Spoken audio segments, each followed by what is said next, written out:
Today's episode of Wrestlezona on 88.7 The Pulse is in honor of the late, great Sabu.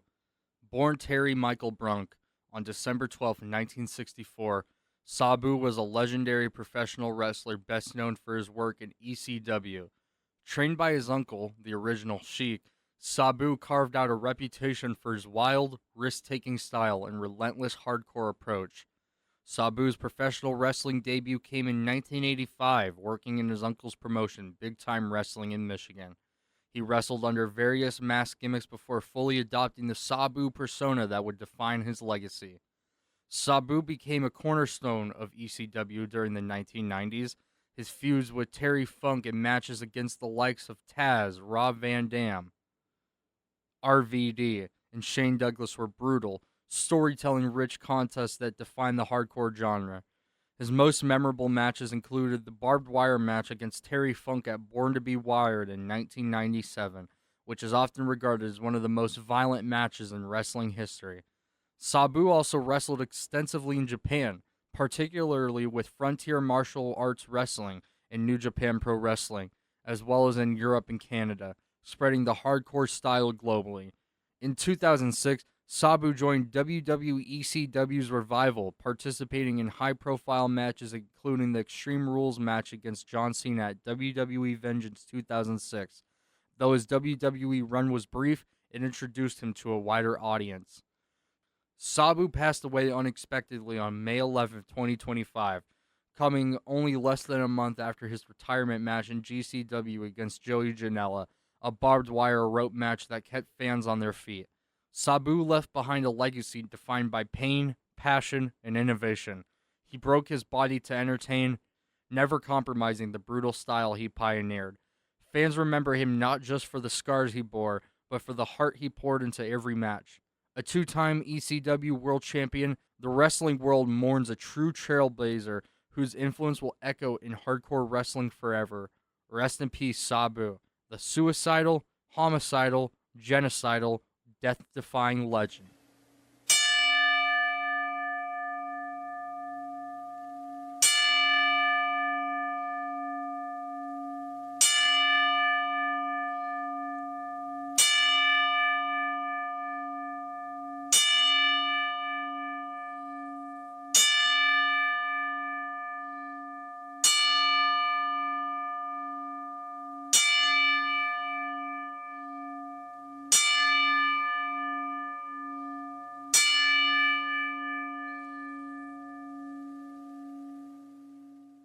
Hope you're having an amazing one, Wrestlezona family, and welcome back whenever you happen to be tuning in.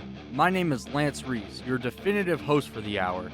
I've been a fan of professional wrestling since I was about 6 years old, begging my parents to buy me action figures ever since I saw videos of Jeff Hardy swanton bombing on YouTube.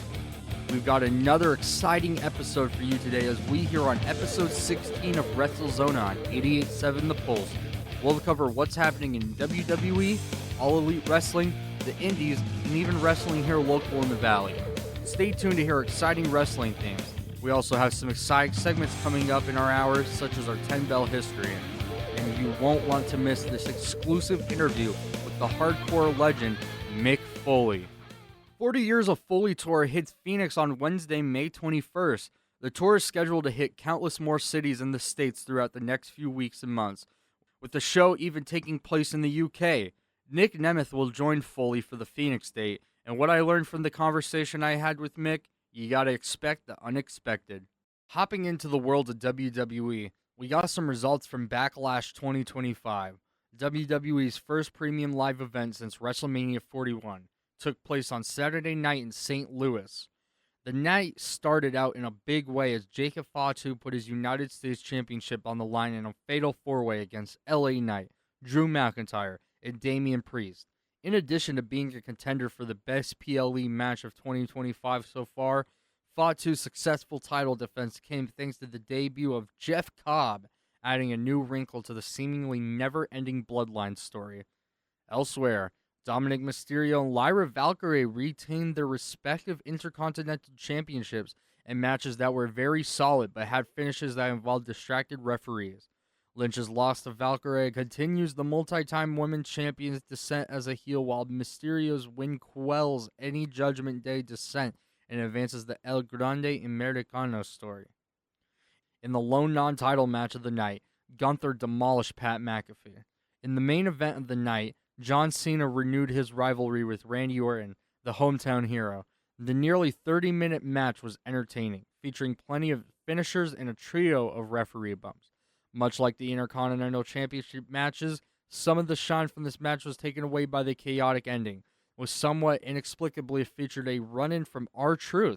After picking up the win, Cena cut a promo saying he needs competition in WWE. All Elite Wrestling is heading back to the Valley next Sunday, May 25th, with their Double or Nothing pay-per-view live at the Desert Diamond Arena in Glendale.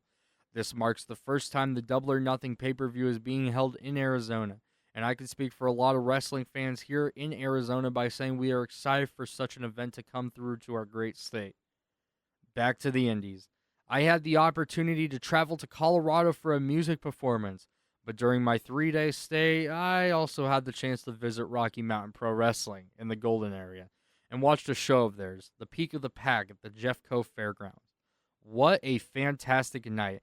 My highlight of the show was the tag team Choppa City, a duo between wrestlers Bruce Wayans and Atiba. What a delight it was to see them chop shop and tear down the house. I really do encourage all my Coloradoan folk to check out Rocky Mountain Pro and to see the amazing wrestling and production there. I did miss out on an IZW show back in Phoenix on the 10th, where most notably Gabriel Gallo and Navajo Warrior teamed back up as Native Blood for one last tag bout. Also on that card, Bryn Thorne defeated Can't Stop Jamal to become the IZW Heavyweight Champion. That wraps up the news section of our show. I'm Lance Reece. Now let's get into our 10-bell history. 10-bell history. 1. Current WWE star and member of the LWO, Joaquin Wilde, created the very first Ring of Honor logo and tagline in 2002, just at the age of 15 years old. 2. Jinder Mahal's single WWE Championship reign is longer than all 4 of Edge's combined reigns. 3. Mick Foley's 3 title reigns only lasted a combined total of 47 days. 4. Bobby Lashley was the first ever African-American ECW and Impact champion. 5. Braun Strowman was the only Universal Champion who never held the original red belt. 6. Kurt Angle was the first person in history to win 2 different world championships, WWF and WCW, in WWE. 7. Jon Moxley has more 5-star matches than Kurt Angle, Shawn Michaels, and Bret Hart combined. 8. Until the inclusion of the Universal Championship into the current Grand Slam following WrestleMania 39 and Kevin Owens, Jeff Hardy was the only wrestler in history to win every single title in OG and current WWE Grand Slam. 9. Simon Gotch has a tag team victory over Mitsuharu Misawa. 10. Goldberg has been a world champion in 4 different decades. That wraps up our 10-bell history. I'm Lance Reece. Now let's get into our interview with the hardcore legend, the 3 faces of Foley, Mick Foley. Hello. Hello, Lance. This is Mick Foley. Hey, Mick Foley. How's it going? Good, thank you. It's good to hear you, man. So welcome to Wrestlezona on 88.7 The Pulse via the greatness of phone. Let's just get started with some questions. So, I'm joined with Mick Foley right now on the line for Wrestlezona on 88.7 The Pulse, and you're already in the midst of the tour, right? The 40 Years of Foley? Yeah, we're about 10 shows in. 10 shows in. How much many more to go? Oh, let me see. I think we've got another 20 shows in the U.S. and a handful in Canada. We just scheduled a second show at the legendary Tavern Club in Liverpool. That'll be the only UK date on the tour. But I guess there's probably close to 35 shows so far in the books. That's great. Can you still wrap your head around the fact that it's been 40 years? Yeah, I know. It's pretty amazing. Yeah, it's amazing that so many people Yeah, a lot of people come to the shows, when they're 25, 26 years old. I realized they were not even born, when the cell match took place. Wow. Yeah, the cell match was something special. And I actually had a question about that. What happened to Sure. the tooth that went up your nose during that infamous cell match? I had it made into an earring, but then I lost the earring. You lost the earring? So, yeah, I gave it to it was either an earring or a necklace. I gave it to my daughter as a present, and she really liked it. But we don't know what happened to it. Wow. Imagine it's worth a little bit of money. Oh, yeah. eBay sellers, look out for that. Is that a defining moment from your career? Would you say that helped like solidify your passion for wrestling, or was that something earlier on? Oh, no, my passion was already solidified. I might have solidified my place in wrestling, the wrestling history, but no, the passion was already there. I'm coming to Phoenix, right? Yeah. Yeah. That's Sorry, can you talk to us a bit about the Phoenix show? Because that's with Nic Nemeth, correct? Yeah, that's right. It's the only one Nick and I are doing together. 3 years ago, we did a handful, but he's got a real busy schedule. And he's a top-rate, comic. I'm a storyteller. He's a comedian, and it's a nice blend. He works wrestling comedy into his shows. I tell the stories, and there are plenty of laughs, but it's not what most people think of when they think of stand-up comedy. And I love doing it. We're at the Phoenix Center for Performing Arts this time. We're not at a comedy club. We're at a theater. And if people want information, they go to realmickfoley.com and go over, click on events. Yeah, and what can people expect to see from these shows across the states? They can expect the unexpected. They can expect to have their. If they don't know what to expect, I'm going to leap over their expectations. But I think by now I've been doing these shows for 16, 17 years, over 20 years if you include colleges that I used to talk to. I take a lot of pride in these shows. I work on them. This tour in particular has stories I've never told or written about before. I'm alternating different stories into different lineups so that people don't get the same shows on any given day. I mean, I guess there's a chance they could go to two different towns and hear similar shows. But I try to keep it fresh. The Q&As,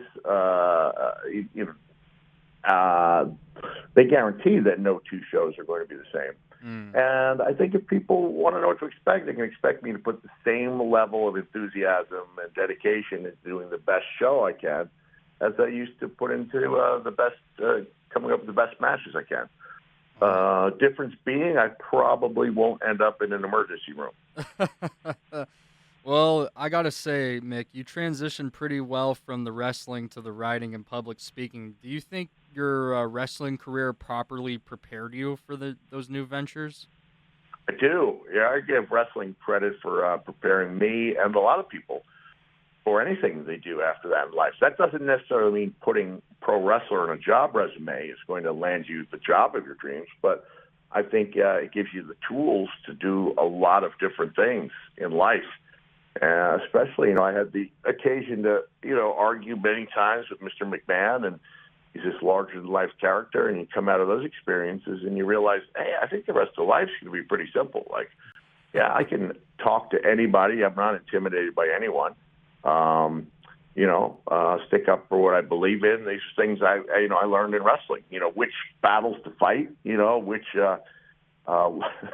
Which matches were worth losing friends over to get your point across in the context of the match. So I think I learned a lot of valuable lessons in wrestling.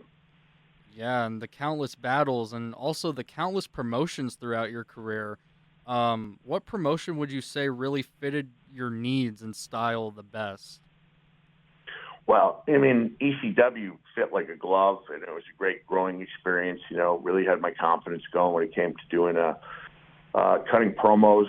But probably the latter-day Mankind fit into the Attitude Era seamlessly. I had trouble transitioning when the Attitude Era hit, and it seemed like everybody wanted catchphrases and ultra cool things, and I just decided to run counter to that type of culture. And I was like, I know there's way more nerds like me watching than ultra hip people that we are pretending to market the show to.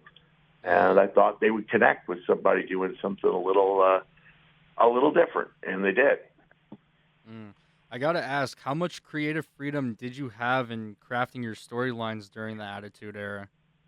Well, back in the day, I had quite a bit. I mean, I'm not saying that I had all the ideas that you saw on TV, but I definitely had the freedom to just create. Case in point is the people in charge really liked the chemistry I had with Mr. McMahon. I guess in the tail end of 1998, and this is when Vince was being rolled out in a gurney to the ambulance, and Vince Russo was like, "Bro, just interact with Vince." I was like, "What do you want me to do?" Anything, bro. And then as they're loading him into the ambulance, you see like a big gulp making his way and trying to stick the straw in his mouth. And I'm trying to put snacks in his pocket.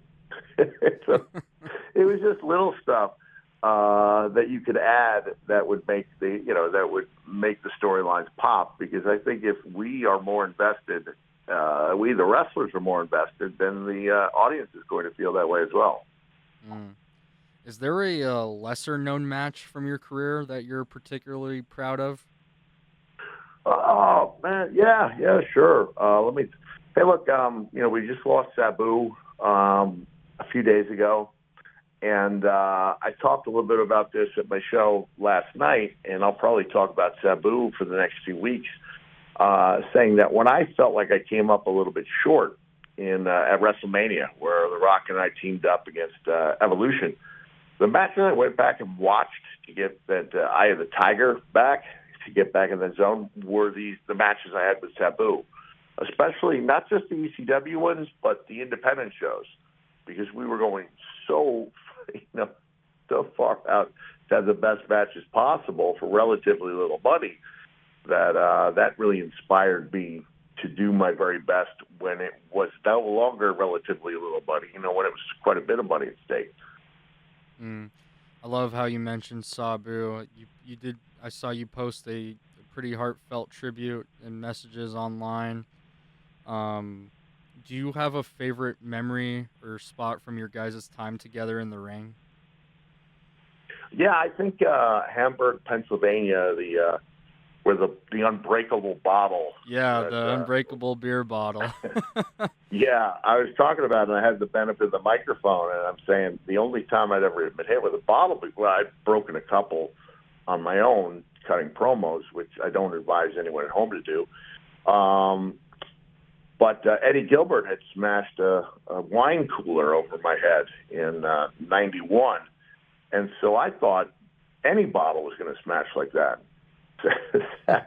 Wound up and thunked, just a thunking sound. And the crowd went crazy at first, but by the fourth time he thunked me, you could almost read their faces. Like, it was no longer a pop. It was I think you guys should be done now. And we finally got it to break, and we had a heck of a match. And that was another good one to watch, that match in Hamburg. Are there any old matches of yours that are tough to watch now? Tough to watch? Well, imagine some of the stinkers, early on, or, everyone's got stinkers, throughout their career. I guess a few people don't, but I've certainly got my share of them. Those can be tough to watch. Matches that aren't as good, that don't stand up to the test of time, they can be tough to watch. But I always thought I did a pretty good job. I thought, my good efforts outweighed the clunkers, by a wide margin. That I quit match with The Rock is tough. It's tough to watch just because it was so violent. That'd be my tentative answer for now. Going back to the 40 Years of Foley, what has been the most rewarding aspect of connecting with fans through your tours and books? Yeah, I've been out there a lot more than most people. So I don't just meet fans once. Like, there's a lot of people who've come back 4 or 5 times, have me signing photos that I signed, that we took a few years earlier. Love seeing photos that I took with people when they were children, now seeing them as adults. And I do, I'm usually pretty good at figuring out when someone needs a little extra time, especially at a Comic-Con when you're there for extended time. And I try to take that time out. I can usually tell when someone can use a hug. I'll be like, would you like a hug? It's usually a female. I'm not saying I get the same number of women wanting to hug me like a Jeff or Matt Hardy, but I definitely have people who connected with the character, especially the latter-day Mankind character, and felt the kinship to him and felt like it was okay not to fit in. And I love hearing those stories, the stories from people who feel like what we did, especially, I took so much pride in the epic matches, but what people really liked was the characters and the way The Rock and I connected and made people laugh, took their minds off their problems. These were things I did not know until the years went by. Wow, that's awesome. That leads me into the final question. Mick Foley, if you were to book a match between the three faces of Foley, who would you have going over and why?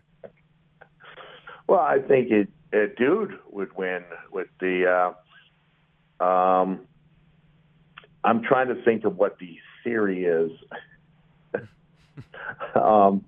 Mutual destruction of Cactus and Mankind. Their pride won't allow them to even recognize Dude Love, who's hiding somewhere. And then Dude would come like in Edge-like fashion, a little shin music to one of the injured characters and picking the bones and walks away with the W. That's great. Well, thank you, Mick, for calling in and talking with us here on Wrestlezona on 88.7 The Pulse. I really do appreciate your time. You got it, man. Hope to see some fans there, right there in Phoenix. Oh, yeah. We'll be there. Have a nice day. Thank you. You too. Bye. Bye.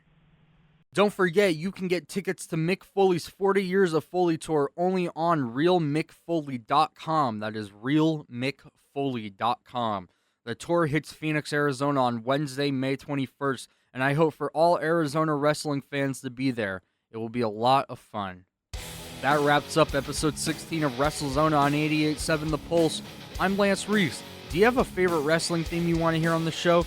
Favorite wrestler you think I should interview? Shoot me a DM. At Wrestlezona on Instagram is where you can find me. Stay tuned to 88.7 The Pulse next Sunday morning at 8 to hear more pro wrestling news with an exclusive interview featuring the wild card Jacob East. Again, this has been Lance Reece with Wrestlezona on 88.7 The Pulse. And until next time...